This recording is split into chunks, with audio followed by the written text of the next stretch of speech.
gonna be pulling Freya in here. We worked a little bit on leading with Freya last week.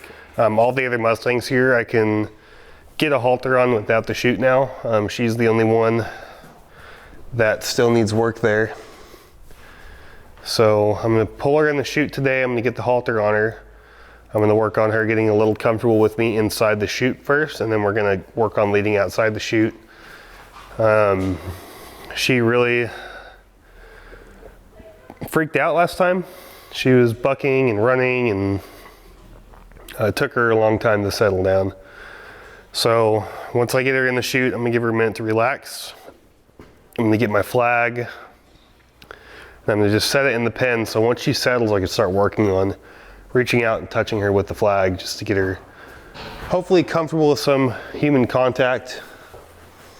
And hopefully she'll realize that we're not here to try to kill her, and we're just trying to work with her so that she can be adopted.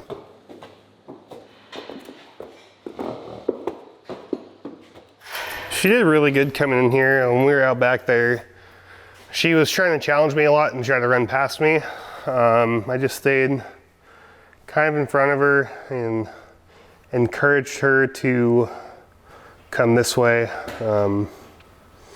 It did take a little bit of pressure. I just kind of waved my hat at her, trying to get her to go, and she finally did. Getting in here, she did well. She actually let me get pretty close to her. She was thinking about getting past me, but she let me get pretty close to her. So like I said, I'm gonna give her a minute, just kind of settle in there, and then I'll put the halter on her and we'll get to work.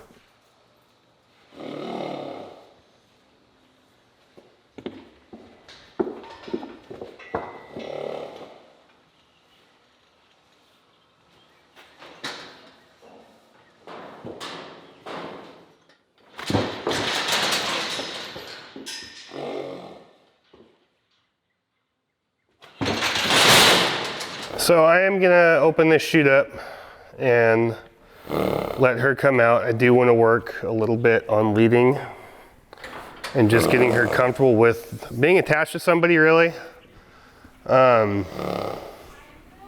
We did a little bit of work on this last week, so we kind of just gotta keep going on this.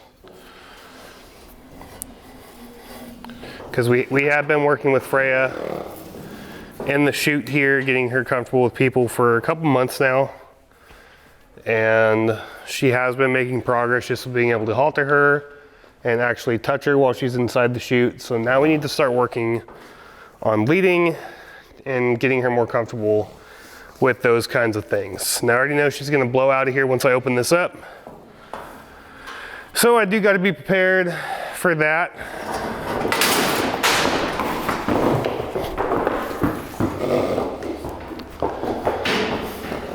And once she settles, I could settle.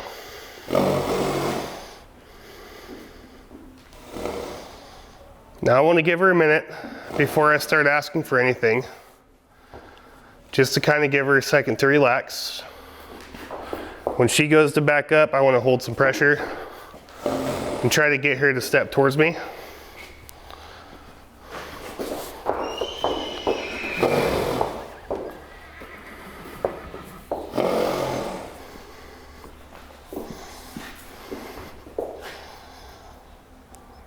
And I have noticed if you put too much pressure on her face, she does try to fight it, bucking, kicking, jumping through the air, stuff like that. So I'm gonna try to keep it to under 10 pounds of pressure when I'm working with her, with other animals, other horses. Sometimes you gotta go to a little bit more. You always wanna start off light, and then you wanna build up. So right there, I probably got about 10 pounds of pressure. When she makes an attempt to come forward, I'll release the pressure. It's gonna keep going from side to side here until she takes a step, and I'll relax. Eventually she will start to learn that pressure and she will start to relax, but I don't expect this to be easy for her for at least another couple of weeks. You never know, next week I might come in and she might be doing really good with this. I really couldn't tell you for sure, It just kind of depends on how the animal perceives the session. If she just thinks this entire experience is negative, then you're going to be taking a couple steps backwards. And I don't really believe in pushing animals the first time that you're really doing stuff with them. I think you need to take it slow and really make sure that they understand, and make sure that they understand that you're not going to hurt them. If you try to rush through it, one, you'll miss things. Two, you could scare the animal. And especially with an animal like this, it's already scared. It's good to just take your time. Good girl. That's all we want to do. We just want to work on leading. If I walk, you got to walk. That's good stuff. It really is.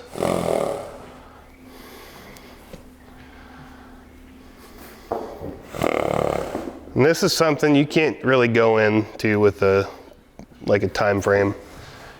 When you start training a horse, you can't be like, okay, in 2 weeks this horse is going to be picking up its feet, because you'll never get it. You say, okay, I wonder what we're going to do today. We're going to start off with what we know, and we're going to see what else we can figure out.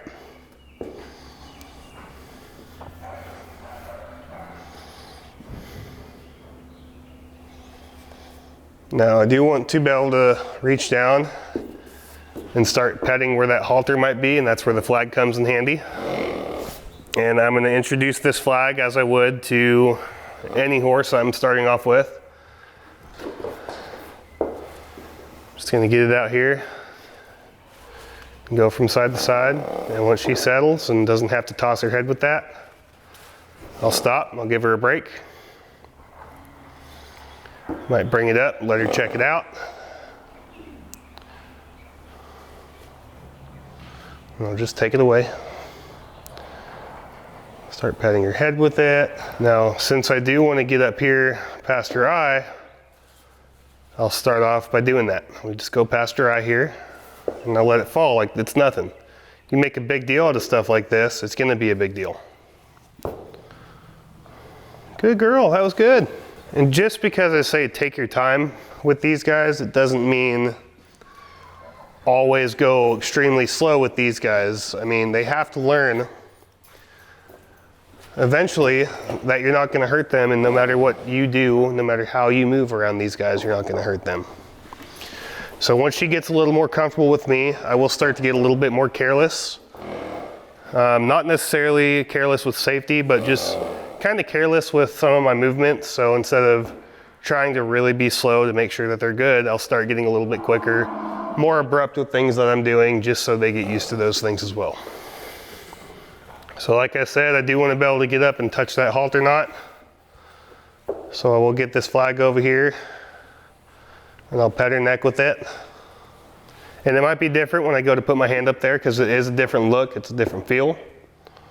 But this is a good way to start that. So now that I got that, I'll go up and I'll pet her with my hand again. And I'll see if I can get over there and touch that. If not, it's fine. I can keep working on that.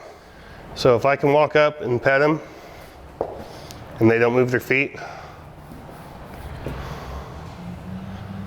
that means they're starting to get a little more comfortable.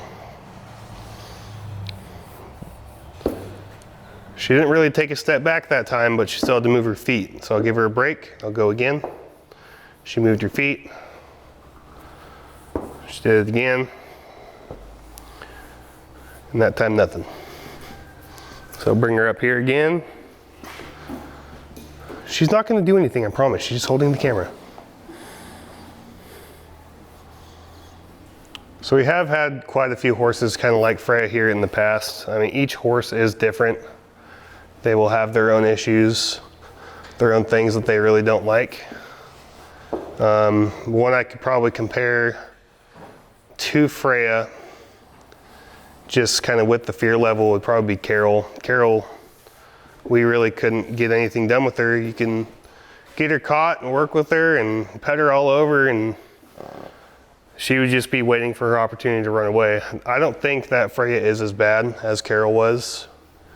I think Freya can be worked with and she can learn things, but she just has been mishandled. I mean, going through the slaughter pipeline, we get a lot of horses like that have just been mishandled. They just don't want anything to do with people.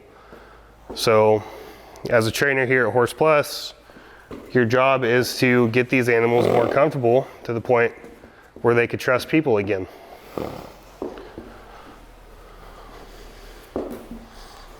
If I can get up there and touch the side of her face, I want to try to do the same thing. Like, she's not really moving her feet too much when I'm petting her forehead now that I say it, she is. But I just want to be able to get up to the side here, maybe even move that halter a little bit on either side. Maybe get up here. Oh, I'm sorry, I went too fast, I know.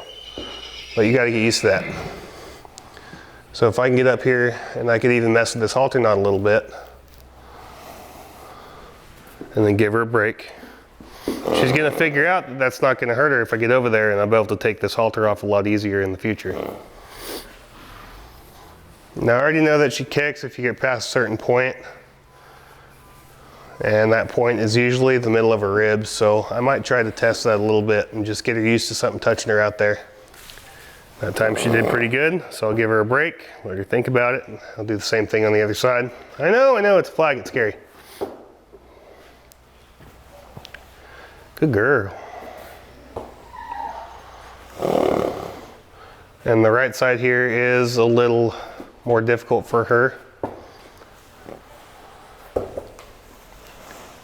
And with these fearful horses, a lot of the times while you're working on halter breaking them, you also need to work on desensitizing.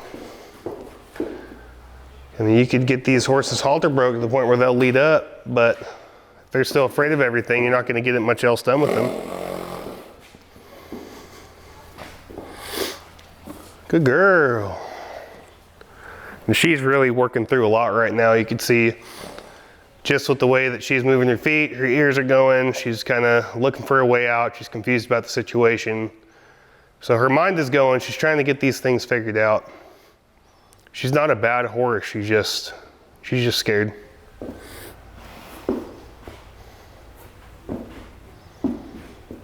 So I'm just gonna keep doing this here until she quits backing up, and when she quits backing up, we'll take it away.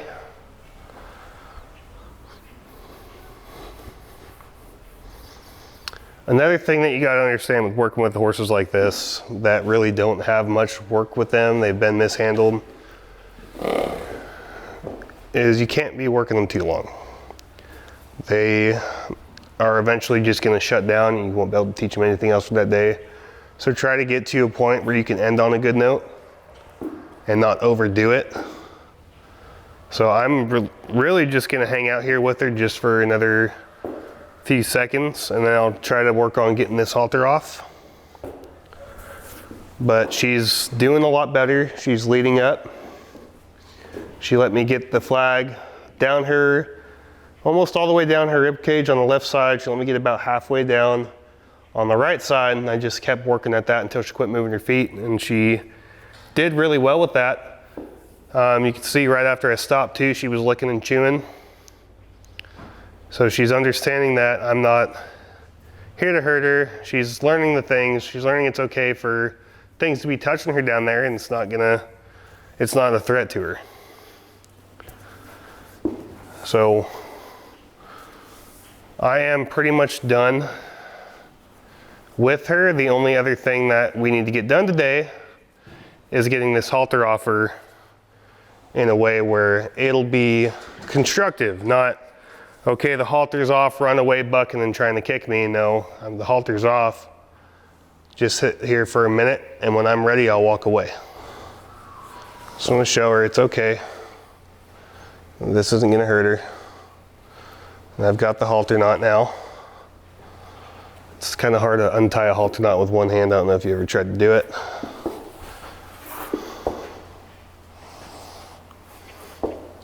And this is something that we might need to work at for a couple minutes, just for her to understand that it's okay and it's not going to hurt her. I don't know how the halter was taken off of her last week when she was being worked with, but I am missing a halter, so I think I have some ideas of how they got the halter off of her.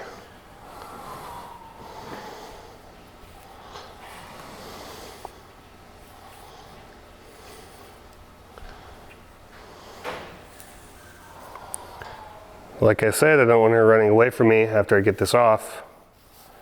So once I take this off here, I'm just gonna sit here for a second. And pet her. And then when I'm ready, I'm just gonna walk away. Good girl. And that's something that we're gonna have to keep working on with her, is just getting her comfortable with people. I really need to have her as one of the horses that I pull in every single day, just so we can get her handled. I can't give you an exact time frame on when I'm able to just get up to her and catch her, but I hope that we can at least get that done within the month. But we got to go at her pace. If we try to rush her with it, it's not going to be productive for either one of us.